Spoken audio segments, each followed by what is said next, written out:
The teaching of evolution has produced brush fires of controversy across the country, threatening science teachers, teaching standards, and the future of our children's education. That's where we come in. At the National Center for Science Education, we help those fighting these brush fires to put them out.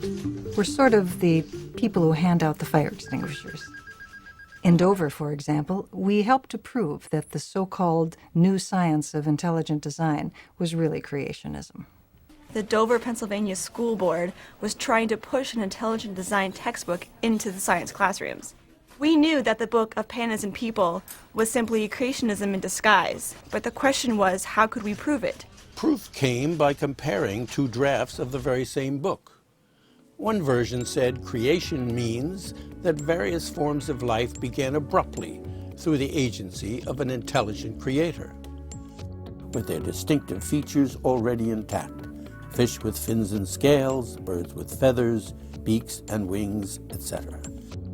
The second version says intelligent design means that various forms of life began abruptly through an intelligent agency, with their distinctive features already intact: fish with fins and scales, birds with feathers, beaks and wings, etc.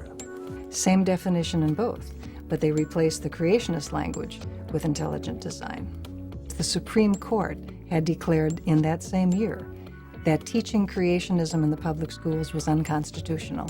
It was clear to us that the reason they made that change was to bypass the court's ruling.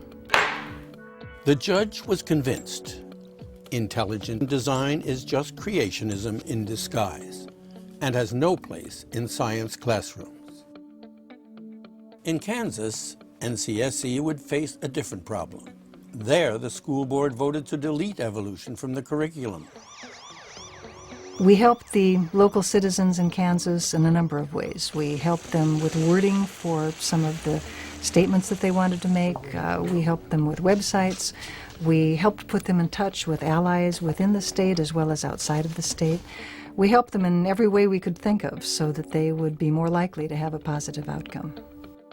The next time an election came around, the creationists lost their majority on the board, and the real science standards were reinstated. But having the science standards reinstated doesn't mean that the debate is over. From coast to coast, the teaching of evolution has been challenged. In 2003, in Austin, Texas, young Eric Hillis stood up to oppose the insertion of creationism in a biology textbook.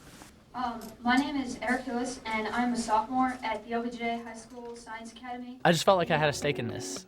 I mean, if we couldn't learn real science because of a board member's personal opinion, then we would be handicapped. I plan to take AP Biology in my upcoming senior or junior year. And I didn't think that science should be based on somebody's religion. If we're going to have good science education now and in the future, we have to support people like Eric, people like the citizens of Dover, people like the citizens in Kansas. We have to put out those brush fires around the country. And NCSE is going to be there until the last fire is out.